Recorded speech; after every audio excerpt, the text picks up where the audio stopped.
Hello and welcome to today's video. As you can see, I'm coming to you from a little further away than usual. We're going to need quite a wide range of keys for today's piece. Now today's piece is centered around the polka, and I'm going to tell you a little bit about the polka's history and how we got to my piece today. Then we're going to have a listen to the piece, and I'll tell you a few hints and tips to help you cope with the technical aspects of it. So before we begin then, let's have a wind back in time and talk about where the polka came from.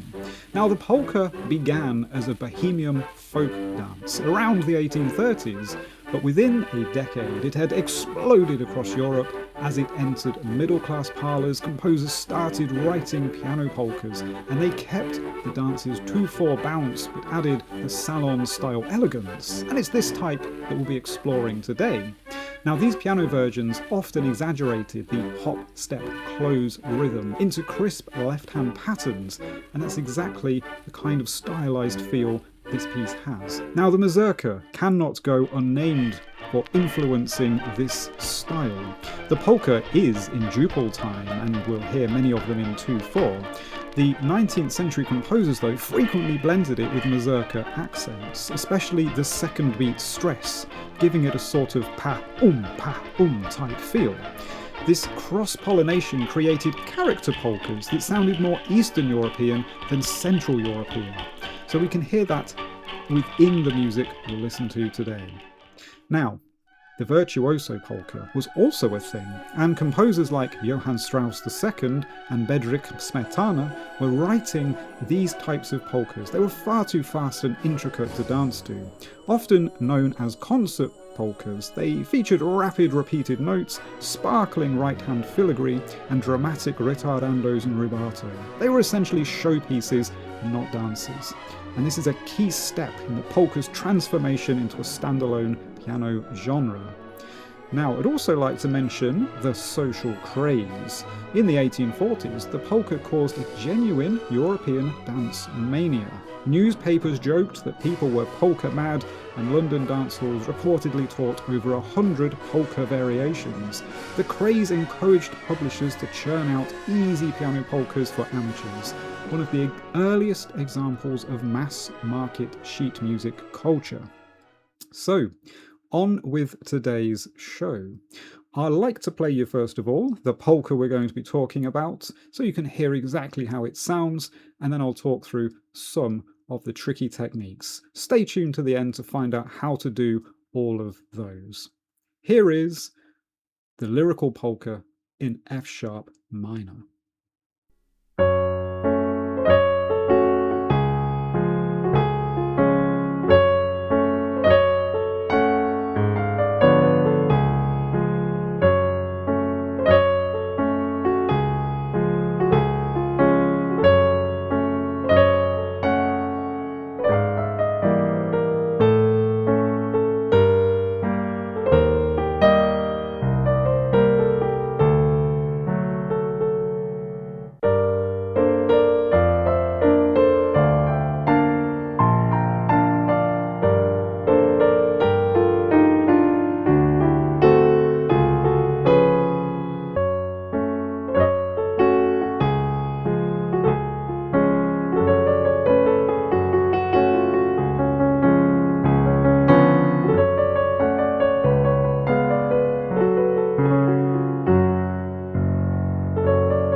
Well, I hope you enjoyed the lyrical polka in F-sharp minor.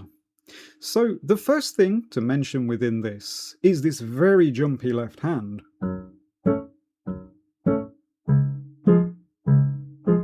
And how we get from one of those positions to the next is no secret. We must spend a long time practicing by looking at the keys and the notes and building up a visual mental picture to help us get from one place to another repeatedly and without having to spend as much time looking once the right hand is in play. So I'll start with position 1, the F sharp, and then I'll look at the top two notes of A and C sharp. I will then move my hand from one place to the other whilst looking. Here I go, position 1, position 2. I'll then take a little moment, reset position 1, look at position 2, and move accurately and swiftly. If there are any difficulties along the way, if I keep clipping this G sharp or bumping off there, I'll just spend a little more time doing slowly into the gap. Position 1, into the gap. Once I'm happy, I might give it a little play and just check it works. But the playing isn't really the focus here, it's the visuals locking it into my mind. I can then practice moving from position 2, which was at the top, to the next position, which is the C sharp down at the bottom. Position now is 1, on to what is now position 2. Position 1, and looking at the C sharp down there, moving down there. And this will help me practice. I'm happy with that. So you need to spend a long time doing this. You can't do it that quickly. You'll need to spend a fair few hours repeating these ideas over many days. Not hours at a time, but, hours built up over many short practices over days. On the right-hand side of things then, we've got some little twiddles to contend with. And there's lots of ways of playing this, and to be fair, you can mess around with these notes and do what you like to create all sorts of different types of twiddles. But the most important thing with this is to understand that we want to hear the principal note, which is the big one printed on the page, the C sharp in bar 2, is the tune. What we don't want to hear is or. We need to make sure that that is the C sharp played loudly with some decorations around it. So you can start with all 3 notes at once, lift off the ones you don't want, leaving us with the one we do want. Then we can spend a bit of time doing that more quickly,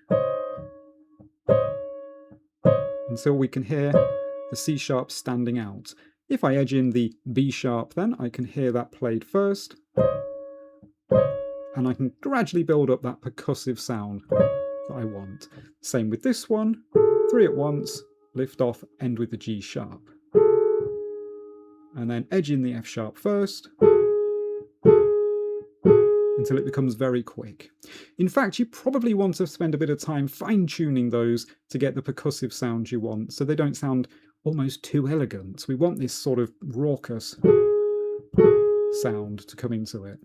The same is true then for the ones with spacings, such as these more arpeggiac versions. 3 at once, lift off, until you get the sound that you want. Okay, let's move on down to line 4, where we encounter some triplets, and you'll see these scattered through the piece, but I'll take these as an example to show you. We need to spend a little bit of time counting in 3 now, so we get the beat of the triplets. 1, 2, 3, 4, 5, 6. 1, 2, 3, 4, 5, 6. And then you can hear them moving across. And that gives us the correct timings. There are some ties around as well on the other examples on this page, so take care to work those out. Remember, you can remove the ties temporarily as long as you put them back later, and this might help you get the accuracy in your countings.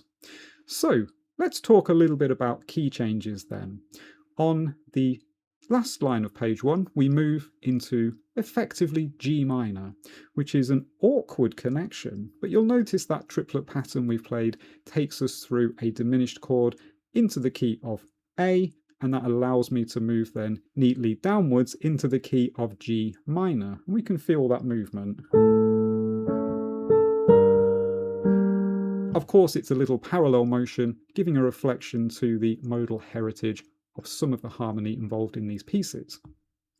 On the second page then, we take another parallel movement down into the key of F.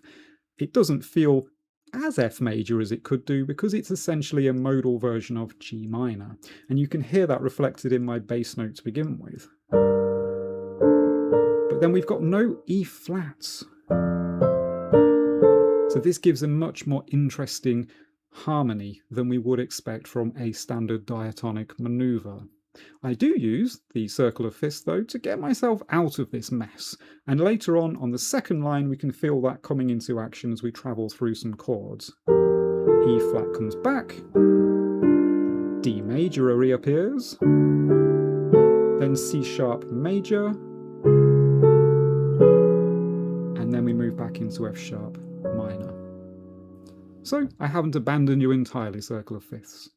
On the last few lines then, there are some very enjoyable moments. And as some bonus points, if anyone can recognise this quote, please leave me a message in the comments below and let me know what you think that quote is from. On the last two lines then, we'll also see these left-hand figures with these bridged chords arpeggiating up. And you can spend a bit of time doing the same technique as before, together, slightly offset. And that will take you through to the very enjoyable and raucous ending to this piece. So I hope you've enjoyed having a little trip through, and some of those techniques can be fun to practice and work into some of your other pieces too. If you have enjoyed today, please feel free to subscribe to the channel. I'll be adding more sheet music like this, some easier, some harder as we go on through the weeks, and feel free to let me know what you'd most enjoy seeing. If you've enjoyed downloading and playing the sheet music, also, if you could give me a like, that'd be very much appreciated. Until I see you in the next video, enjoy your journey.